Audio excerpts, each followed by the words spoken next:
What was acting like my mom?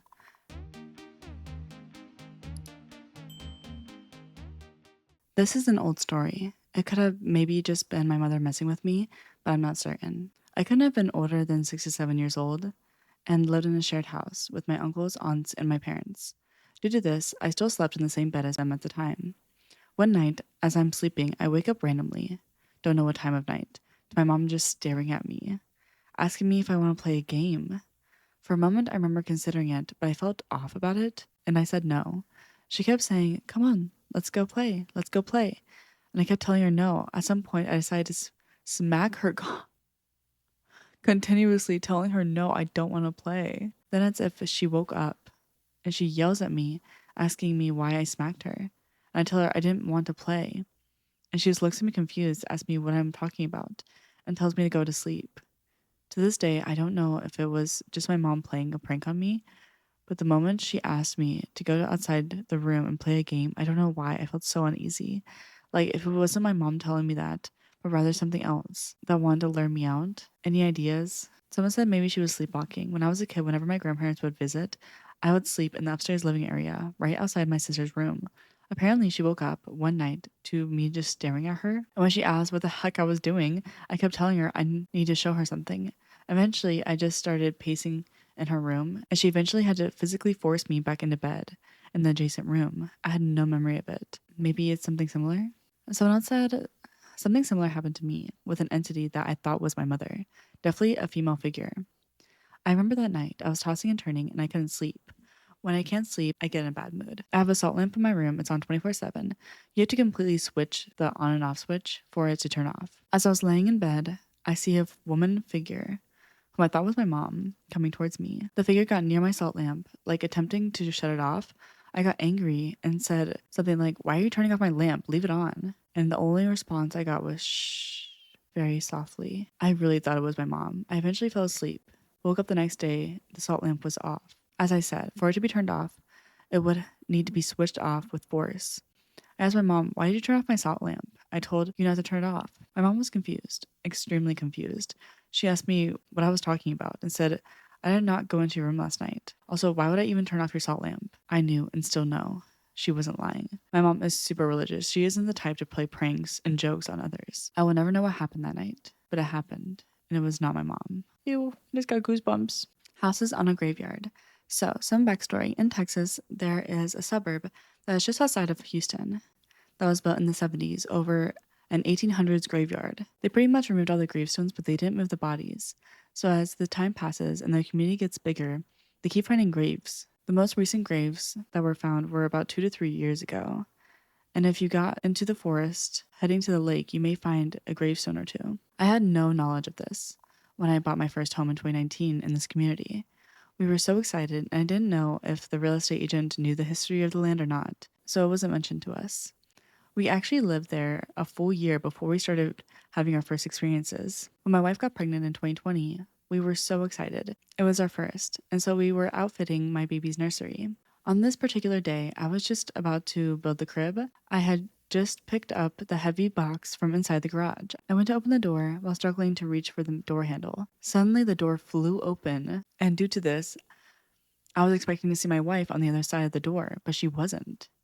She was in the nursery. What made this even more weird is that the door was a heavy door, one that would close under its own weight, and it wasn't a windy day. At this time, I thought it was strange, but I really thought nothing of it. The second experience we had in our house actually involves my wife. I was taking a shower and relaxing after a hard day's work. She had gone into the kitchen and started to cook dinner as I showered. She suddenly burst into the bathroom and she claimed that she saw a shadow heading to the nursery and assumed it was me. She said she started talking and thought it was odd I didn't reply and looked over and saw no one was there. We would have things moved time to time but thought we were forgetful and had moved them, but both of us never remembered moving the item. It wasn't until I buy a second house in the same community and go to rent out the first house that I learned the history of the community. A guy looking at the house told me what he knew of the graveyard, and after the conversation with him, I was curious and started researching, even finding an Unsolved Mysteries episode about the community and the experiences the first people of the community had as well. of all the lawsuits that happened. For those wondering, the buyers of the house lost the cases due to the fact that the graveyard was considered abandoned when the developer took over, so there was no liability on them. Or so, if I understand what is read correctly. Skipping to the next house, it started activity immediately. At this point, I had a 6-month-old and a toddler. My wife, myself, and the toddler were in the living room. My newborn was sleeping in the master. Suddenly, and with me and my wife both present to see it, a playpen ball flew out of our master and hit the wall. We both tried to figure out how could that happen. We looked at the air conditioning if a toy was nearby that would have launched the ball. Nothing. We couldn't explain how the ball was thrown that hard against the wall. The weirdest thing is what happens at 3 a.m. without fail. My 2-year-old daughter, who is autistic, wakes and wants to sleep with us. Sometimes it seems like she's scared. Sometimes she seems like she's normal. Now, I don't know if this is learned behavior or something more, but I feel like it's worth noting. Time and again, we think we see shadows and dark masses. My wife says she's feeling uncomfortable in the kitchen. I feel like I see things out of the corner of my eye. Now, to be forward, I won't call this paranormal because this could be my own paranoia and make me question if the small things I see are just in my head. And if this really is what we speculate, it doesn't seem malicious. Thanks for reading. Someone said you know it's bad when there's a TV show about the mystery in your town. And it's actually called Black Hope Cemetery. Someone else said, I'm guessing you live on the land that was once Black Hope Cemetery? And the original poster said yes. My 3-year-old son saw something unusual yesterday. For a bit of context, my son's mother isn't really around. The last time I saw her, she was mentally unwell. Yesterday, out of nowhere, my son turned to me and said, Dad, my mom is in a hole with water in it, and she can't float to the top. I tried to ask what he meant, but he wouldn't elaborate. Someone said, that's pretty wild. Did you ask him what he thinks it means? And the original poster said, I asked him, and all he said was, Mom's underwater, which made it more strange.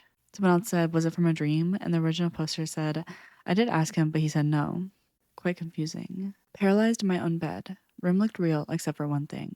I'm not sure if this was a dream or something, but it really messed with me. I was lying in bed in the exact position I actually sleep in. I couldn't move at all. Not my arms, not my legs, nothing. It felt like I was stuck there for a long time. Long enough that I started wondering if I was going to be able to move again. My room looked normal at first. Same lighting, same walls, same feeling. Then I noticed something that made my stomach drop. There was an old clock in my room that I don't own. It was like something had been replaced, but everything else was the same. The moment I noticed that detail, I had this overwhelming realization that something wasn't right. As soon as that thought hit, I snapped awake for real, drenched in sweat, heart racing. I didn't see any shadowy figures or hear voices, which is why I'm confused. It wasn't the classic sleep paralysis story, but it felt too real to brush off as just a normal dream. Strange phone call from my recent past wife. I'm not sure how to explain this, but I need to talk about it. I must start by saying I've literally never believed in the whole afterlife or ghosts or anything before tonight. I lost my partner, my best friend, my wife of 18 years, at the end of November, right before our 19th anniversary, on January 1st. I work in cybersecurity and I'm on call 24/7 as I work for a very large defense contractor. Well, as I woke up by a call from an unknown ID caller, which is normal as it happens a lot from work, but it was different. At first, it was just static. Then I heard my wife's heavy breathing and then her voice. She said, I love you, Alex. Please take care of Squeak. I know what I heard. I can't describe how I felt. It was her voice, but it was different. It was monotone, it felt distant, but the way she said my name was the way she said it. No one else said it that way, in her tone. Squeak is what we called our son. No one else knew that we called him that. It was something just between us. Oh my gosh. The call maybe lasted about 10 seconds. It started with static, then heavy breathing, the message, then heavy breathing and static again. The call ended. I'm not looking for answers or validation. I'm really not. I just need to share this somewhere because it was the most intense, vivid, and emotional experience of my life. It's left me shaken, but also oddly comforted. I just don't know what I feel or how to even process this right now.